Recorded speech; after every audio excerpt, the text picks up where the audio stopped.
네, 안녕하세요. 저는 CST 디스트리뷰터 매니저 김선영입니다. 제가 오늘 웨비나에 참여해주신 분들께 너무 감사하다고 말씀을 드리고 싶고요. 그리고 오늘 웨비나에 참여해주신 분들은 아마 면역 혹은 암을 타겟으로 싱글셀을 연구하시거나 관심이 있으신 분들일 텐데요. 연구를 위해서 다양한 안티바디를 사용해 오셨을 거라고 생각합니다. 이에 따라서 CST는 싱글셀을 타겟으로 안티바디를 개발하였고요. 2024년에 처음으로 시장에 선보였고, 그리고 보다 구체적인 사용을 안내해드리고자 오늘 웨비나를 마련했습니다. 그래서 저희 CST에 대해서 잠깐 소개를 드리려고 하는데요. 지금 저희 슬라이드에서 보시는 것처럼 저희가 직접 꾸준하게 안티바디 제품을 연구 개발을 하여 저희 사이트앱에서 다양한 상을 수상을 해왔습니다. 특히 작년에 뜻깊었던 점은 그 한국 과학자분들께서 저희 CST 안티바디를 사용하셔서 논문에 이용해 주신 결과 그 안티바디 서플라이어 석시딩 인 사우스 코리아 상도 받을 수 있었습니다. 이에 대해서 감사의 말씀을 다시 드리고요. 오늘 말씀드릴 웨비나는 저희 인트라식이라는 제품에 관해서 말씀을 드리려고 합니다.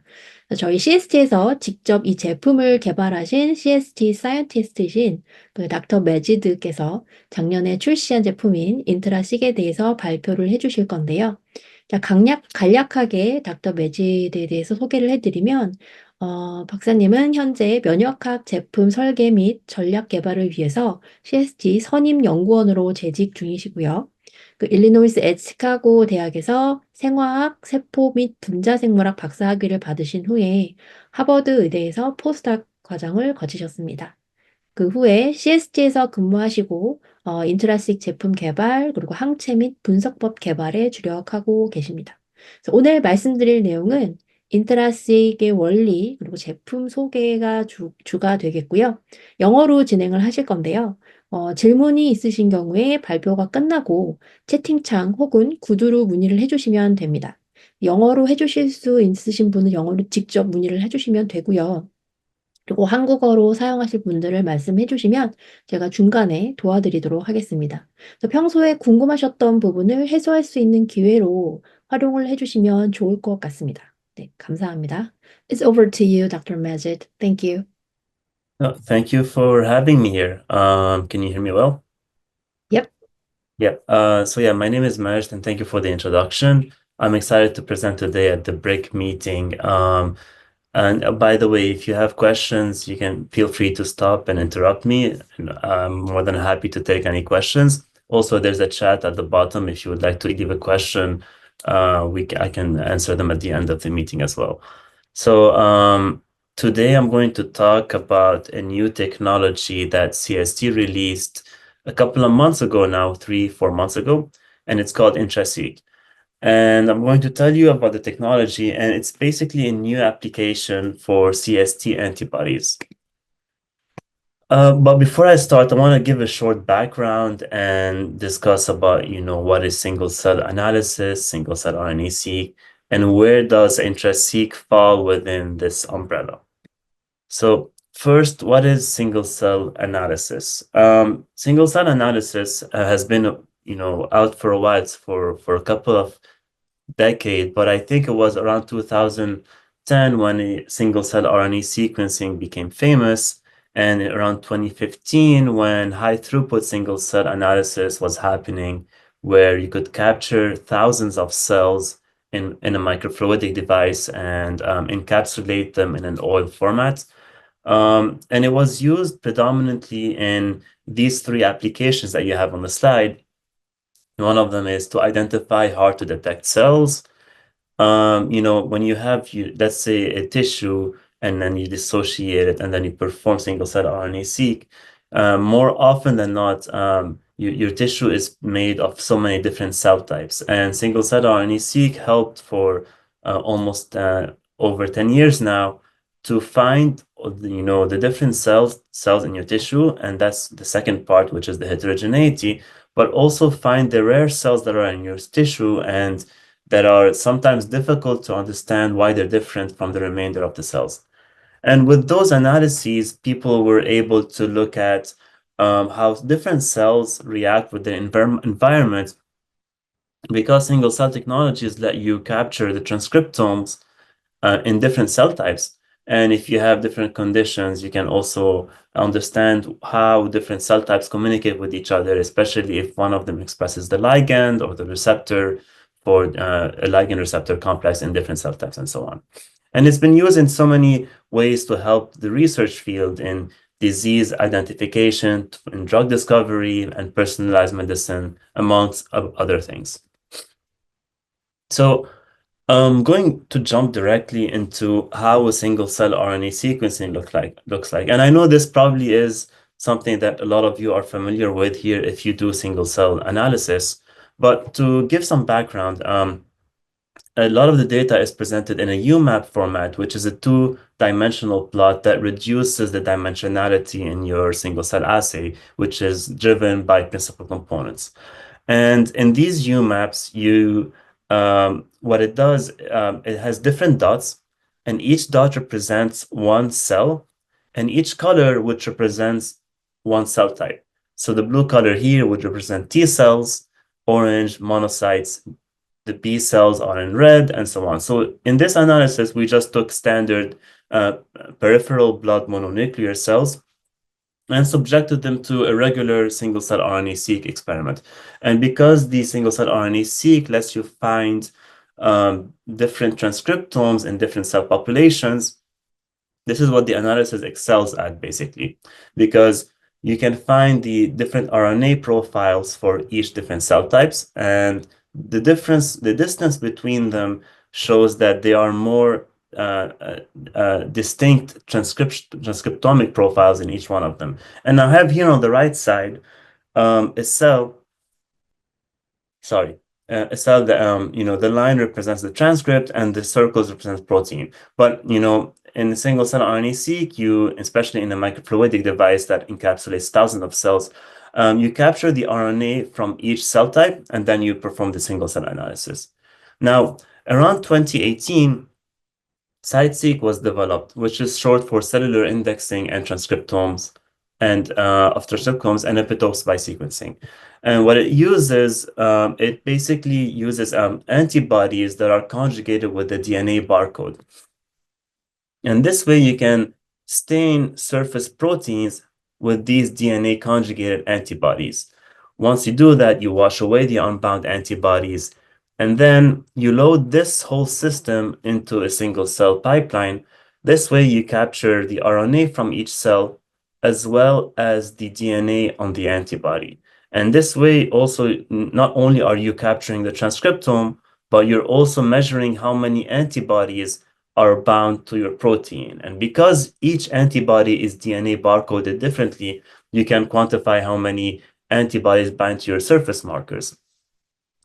And you can imagine this is why CST became involved in this field, because we have a wide array of monoclonal antibodies that are highly specific, and we also specialize in signaling pathways at our companies. Basically, we have antibodies against phosphorylation marks, acetylation, methylation, and so many other things. So what we decided to do is develop technology where we could fix and permeabilize the cell. But we realized that while doing so, we were losing a lot of RNA inside the cell. And this is what this slide is showing here. Because the RNA, you can see that it's shorter in length compared to, the cell on the left. And when you fix and permeabilize the cell, the membrane of the cell becomes very fragile. And in a lot of the cases, the RNA starts leaking out of the cell. So after 3.5 years of working at CST, we found this, the missing solution and the optimal buffer conditions, and we developed InTraSeq, which is short for intracellular protein and transcriptomic sequencing.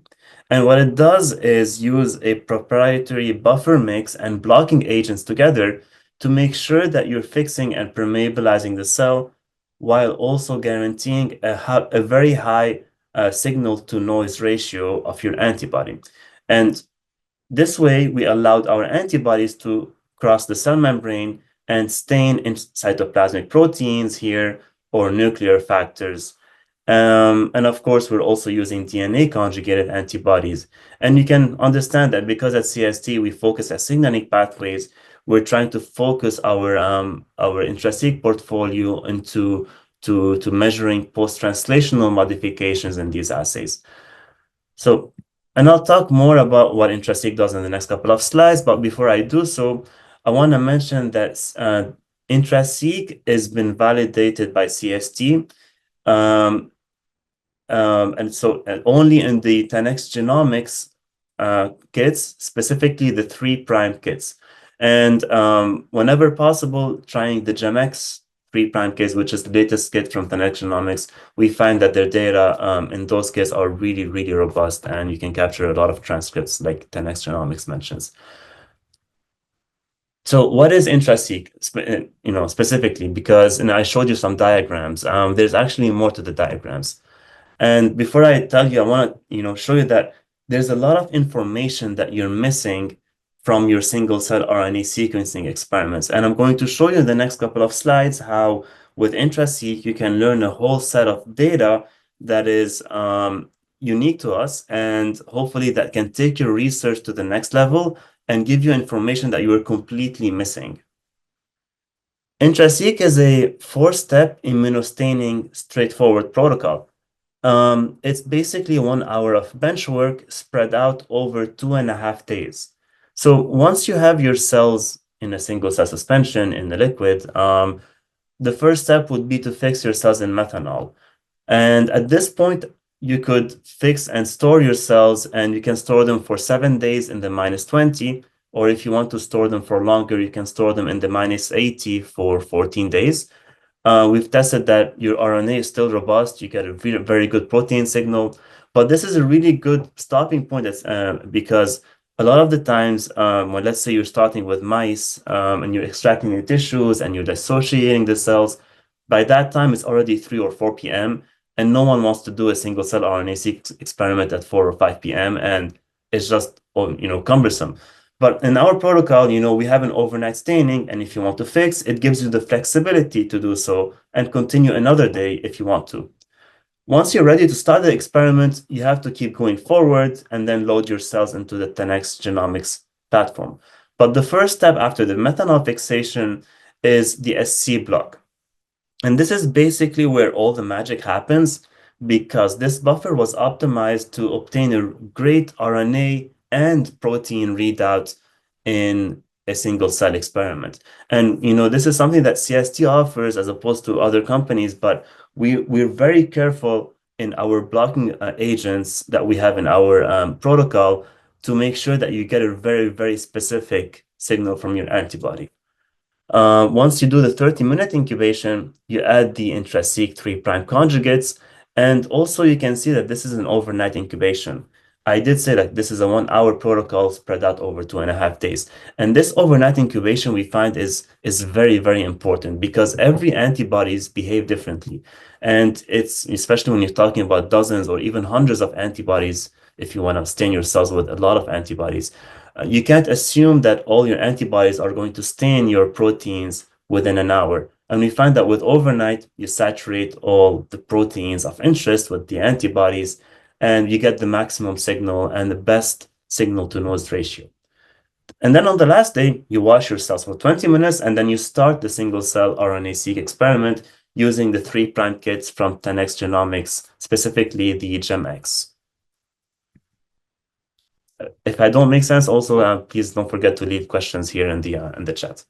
So I'm going to show you some of the benefits from an IntraSeq experiment and what you can learn, starting from a simple analysis. And here on the right side, what we're showing is TCF1, also called TCF7, which is short for transcription factor, T cell transcription factor. And it's what we're showing here is the data at the RNA level and the protein level in PBMCs. And you can see that, this is the gradient, the scale. Red means high, blue means low. At the RNA level, TCF1 or 7 is upregulated in this region of the UMAP. And I can tell you that these are T cells. But you can see that there's also a lot of blue cells in this cluster. However, when you look at the protein signal, you have a very robust red signal, and it's labeling almost all the T cells in your PBMC sample. Same thing happens with, let's say, NFAT, where sometimes you have some false negatives when you assume that there is no signal, but in reality, when you look at the protein signal, you get a clear data. Again, this is NFAT RNA protein. This is the same UMAP showing the expression of that target in both modalities. But what we're trying to showcase here is that with IntraSeq, especially when you look at the protein level, you get an accurate representation of your target expression that you were missing in your RNA. And something I want to mention here, which might not come as a shock, but it's important to point out, and that is transcripts do not necessarily correlate with protein. So if you have a lot of transcripts, it doesn't mean you have a lot of protein. A lot of the times, well, there's so many cases. You can have high transcripts, low protein, high transcripts, high protein, or vice versa. Low transcripts, low protein, low transcripts, high protein. And this is what we're showing here in this graph. We're trying to showcase the Pearson correlation coefficient, and then a Pearson correlation coefficient of 1 would mean that RNA and protein highly correlate with each other. 0, there is no correlation, and -1 means a negative correlation. But what we're showing here is that in certain targets, specifically, surface proteins in green, there's a good correlation between RNA and protein. So if you were to see the RNA, most likely the protein is going to be in this cell type or this cluster. But once you start looking at intracellular proteins and specifically post-translational modifications, this correlation drops significantly. And this is kind of expected because post-translational modifications happen at the protein level. So we don't expect them to correlate with RNA. But what we're trying to show here is that this is why it's important to do an IntraSeq experiment, because if you were to get, let's say, high CREB transcripts, it does not mean that you have a good amount of CREB protein or a high level of phospho-CREB staining. For if anything, you might as well expect a negative correlation. If you have high CREB RNA, you should probably expect low phospho-CREB protein in your sample. And what we're trying to mention here is that you can uncover new information in a single-cell RNA-seq experiment, specifically looking at post-translational modification. And this is one of the areas where IntraSeq excels in. And in the next couple of slides, I'll give you some examples looking at post-translational modifications, readouts in a single-cell format. And just to mention, these modifications also tell you whether your protein is active or inactive. So these are functional marks that you were to get in your single-cell data, because measuring your protein, whether it's there or not, does not mean it's functioning, basically. So this is an example where we took another PBMC dataset, peripheral blood mononuclear cell. We took the CD8 positive cells and then reclustered them based on the RNA. And based on the top markers in each cluster, we were able to assign them based on naive, memory, and effector cells. It's a very well-studied cell type in immunology. This is how, roughly at the single-cell RNA-seq level, how CD8 T cells are annotated. But what we're trying to show here is that when you take this UMAP and you start looking at the RNA and protein, this is where IntraSeq excels, because these are all the same cell type. They're all CD8 positive T cells. And if you look at TCF7 RNA, there's barely any transcripts in those cells, even though we know that TCF transcription factor is abundant at the protein level in your CD8 T cells. However, using the IntraSeq TCF7 protein, you can notice that there's an upregulation of that protein in the naive state in CD8 positive T cell, and a downregulation in the effector state. And this corroborates with a lot of published studies showing that transcription factor is a marker of naive undifferentiated T cells. the same thing is shown here where, I mean, it's a different pattern, but when you look at TBX21 transcription factor, for instance, you can see that it's upregulated in the effector state and it's downregulated here in the naive state. When you start looking at the RNA, however, there is no pattern whatsoever. Same thing with phosphocreb serine 133. The RNA is very difficult to tell what's happening. So using IntraSeq, you're able to easily identify and label subpopulations, specifically cell states in your sample, because a lot of the times the transcript is not captured. And even if you were to sequence much deeper, you wouldn't get a better representation at the RNA level. And it's an example to show that IntraSeq can show a completely different story that you were missing at the RNA level. And these are famous targets too, especially in immunology, you know, TBET, TBX21, TCF, and CREB. Can IntraSeq measure post-translational modification? And this is what this slide is talking about. I'm gonna go through it.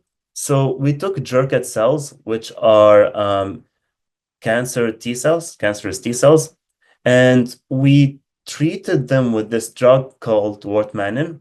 This drug is an inhibitor of PI3 kinase. And this kinase, you know, is a general kinase. It phosphorylates so many different proteins in the cell, basically.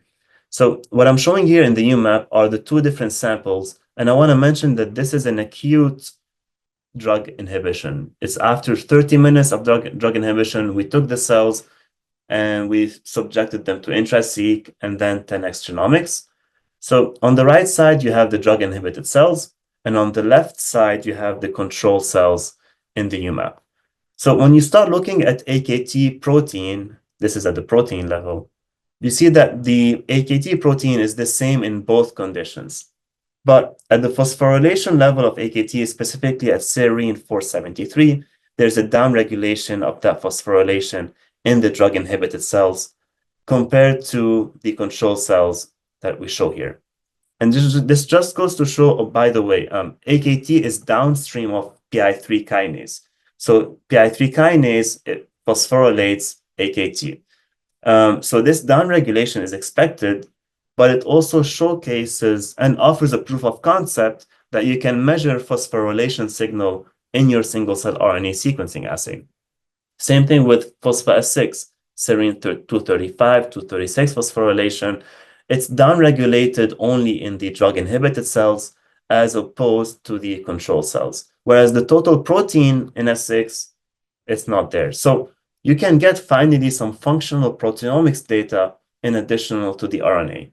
And like I mentioned, I'm not even showing the RNA on this slide. And this is what I want to mention in the second slide. So things can get very complicated very fast. And that's great because you can get so much information just with one experiment. I'm not going to go through the whole heat map here, but to summarize it quickly, we looked at phosphostat-3, serine 727, in PBMCs that were untreated or lipopolysaccharide treated.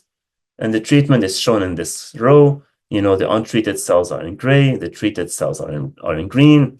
And we're also looking at, the PTM level here, which is representative of phosphostat-3 phosphorylation. Red means high phosphorylation, white means low. And let's focus, for instance, on this column, you know, because it's easier. You can see that after the treatment, there's an increase in phosphorylation signal. And with IntraSeq, you can correlate that phosphorylation change with different transcripts or different proteins.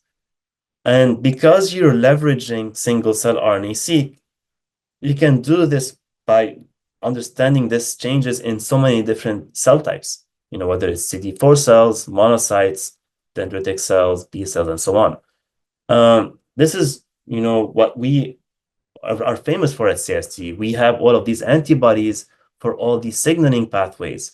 And, you know, you can finally measure these phosphorylation signals. And since you can measure the RNA in your single cell experiment, you can understand whether, you know, those changes are happening and get all of the signaling pathway at the single cell resolution using IntraSeq. I want to go over the next couple of slides over some of the data of the InTraSeq manuscript that we submitted recently. It's currently under review. Hopefully in a couple of months it will be out, but you never know with publications. Sometimes it might take longer, sometimes it might take shorter. But if you're interested in reading more about some details, more in depth, this bioRxiv manuscript is a really good starting point. It's also, I want to say that this is a collaboration with Dr. Vijay Kushru, who is at the Jean Lay Institute in Brigham Women's Hospital at Harvard Medical School. I'm going to showcase like almost 2 out of the 4 figures to show you how InTraSeq can be used to understand a new biology in your sample. But first, in this manuscript, we wanted to determine if the InTraSeq phosphorylation signal is reliable. And usually when you look at post-translational modifications or PTMs here, you do a Western blot, and in the Western blot, you load, you lyse your cells, you add your lysase in the on the gel, you transfer your gel on the membrane, and then you do the antibody staining. Western blots are finicky, but this is the standard golden way to look at post-translational modifications. And this is what we're showing here on the left. I'm going to focus on the left side of the data and then jump towards the right later on. But in the Western blot, we took naive T cells, and then we also differentiated them to become Th0, non-pathogenic Th17, pathogenic Th17. We also had PMA ionomycin as a positive control because it's known to promote phosphorylation signals in your single cell. A phosphorylation signal in most conditions. So looking at NF-kappa B, phosphoserine 536, you can see that there's an upregulation in that signal in this sample. And I'm going to jump to the right side because we performed a dot plot analysis here that we're showing to see if it replicates the data that we see in the Western blot. So we're not showing the different clusters here, but we, treated all of these clusters as if they were one cell type and then average the signal in all of these. And this is what the dot plot is showing. So phospho NF-kappa B serine 536 is more or less the same in the first 4 conditions. However, in the PMA treatment, there's an upregulation of that phospho signal. Red means high, white means low. And that's the same pattern that you were to see in a Western blot. Same thing with phospho S6, tyrosine 204 in ERK1 and 2. And this is an interesting one, which is what the paper focuses on STAT3 tyrosine 705 phosphorylation, which is upregulated only in 2 conditions, and those are the non-pathogenic and pathogenic Th17 cells. And when you look at the InTraSeq signal, we see the same phosphorylation in those 2 conditions, non-pathogenic, pathogenic. You can see that in this phosphostat3 tyrosine 705, it's only upregulated in those 2 conditions, similar to the Western blot. And this goes to show that, the post-translational modification readout is as reliable as a Western blot, which is the traditional way to look at phosphorylation signal. That InTraSeq is reliable. Now, I want to also mention more in details about this experiment. So it is a very complex experiment, and I'm going to try to give it as much time as I can. But we took different lymph nodes from mice and then isolated naive CD4 T cells. And then we also stimulated them to become Th0, like I said, not pathogenic, pathogenic Th17. And we also have a positive control. So we had all of these different time points, 10 minutes, 45, 6 hours, 24 hours for these different conditions. And what I want to show here is that when you look at the transcriptome of the cells that are naive, which is in gray, and the cells that are stimulated 10 minutes after plating, the RNA is the same in those 2 conditions. And that is expected because 10 minutes is not enough to drive any transcriptomic profile changes. So these two colors, green and gray, they cluster together in the same part of the UMAP, which tells you that the RNA is almost the same in those two conditions. And on the right side, this is the cell of origin. So you can see that almost all the different cell types, all the different treatments co-localize in the same region. And this is, clustering based on the traditional single cell analysis, with over 1,000 variable transcripts. It's not enough to distinguish those samples from each other. But because InTraSeq has a lot of antibodies that measure post-translational modifications, we decided to cluster the cells based on those 30 antibodies that we have. And just with those 30 antibodies, we saw huge changes in the clustering, things that you would never measure at the RNA level alone. And this is what we're showing here. So clustering based on the InTraSeq proteins, when you start looking at the gray cells, which are the naive cells, and the green cells, the 10-minute stimulated cells, you can finally see different regions in the UMAP, like 1, 2, 3, 4, 5, and so on. And finally, you can see the changes that you couldn't see at the RNA level because everything looks the same within 10 minutes. But in this case, naive are here, but then you have maybe the Th0 around here, and these are the 10 minutes, and different stimulations and so on. So this shows that, if you were to add the phosphorylation signal in your clustering, you can understand the early changes in your experiment, which can actually explain what's happening 24 hours later. And we know that 24 hours later, here in this time point in pink, the cells do cluster differently. We know that they have distinct transcriptomic profiles. You have the non-pathogenic, pathogenic, and in here you have the Th0. So, but this finally tells us that you can measure all of these early events that drive the clustering that we see in 24 hours.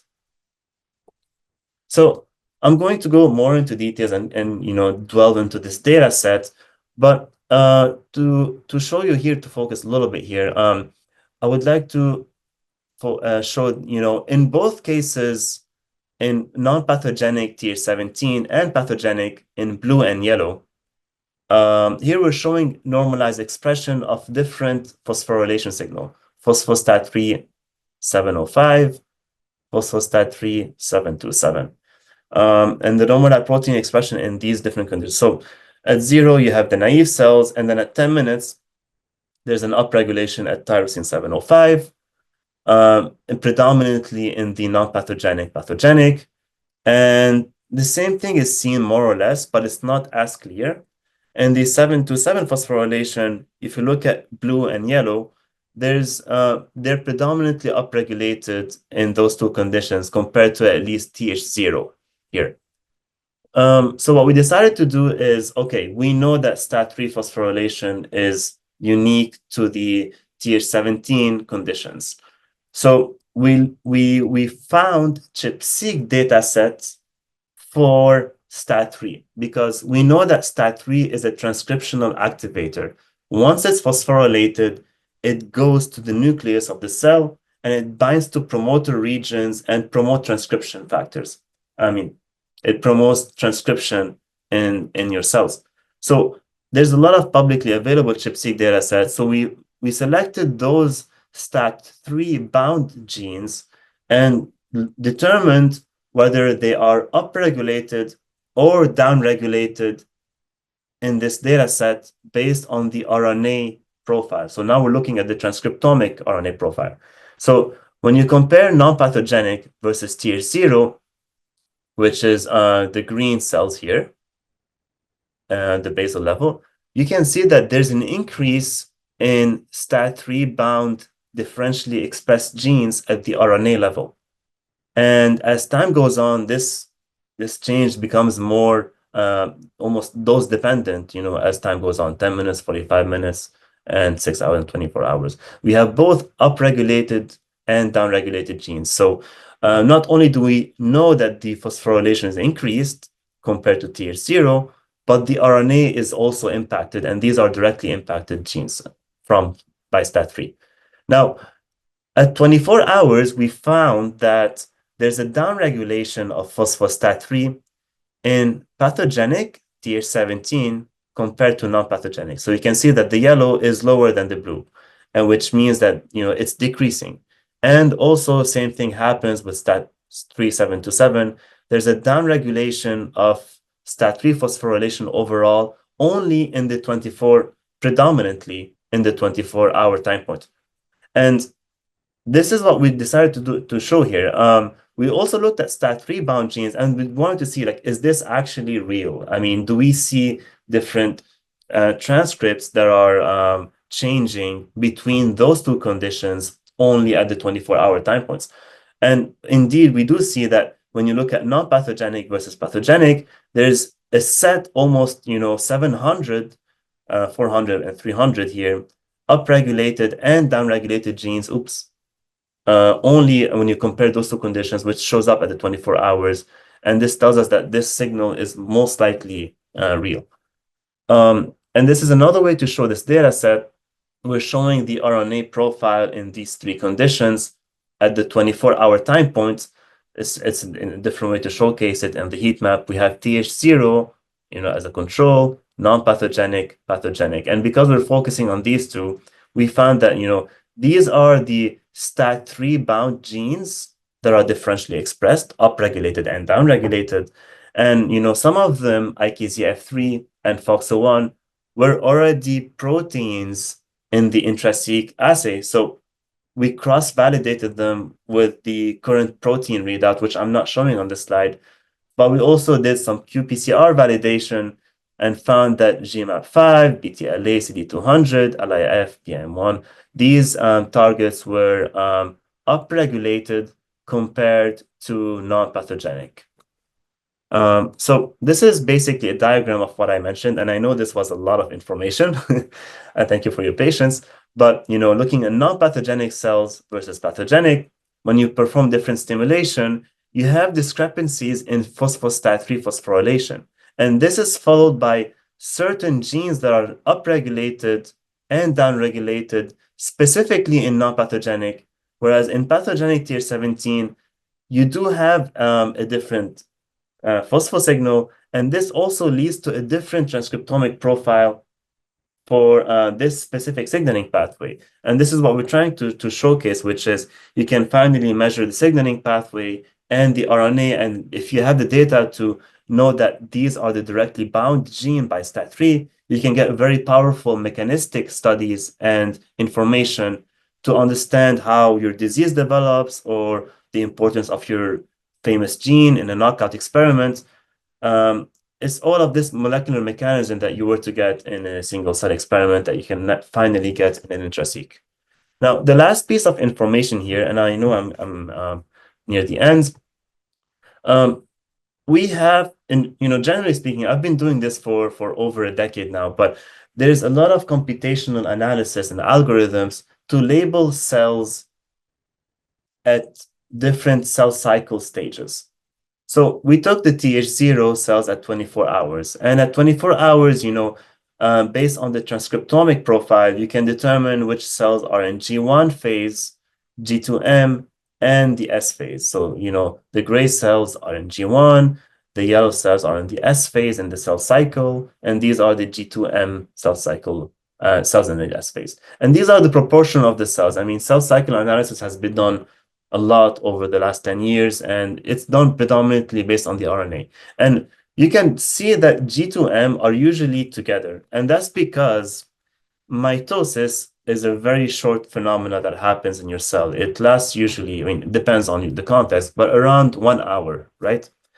And in 1 hour, it is difficult to find certain transcripts that are happening in that period. So it's difficult to label mitotically active cells based on the RNA alone.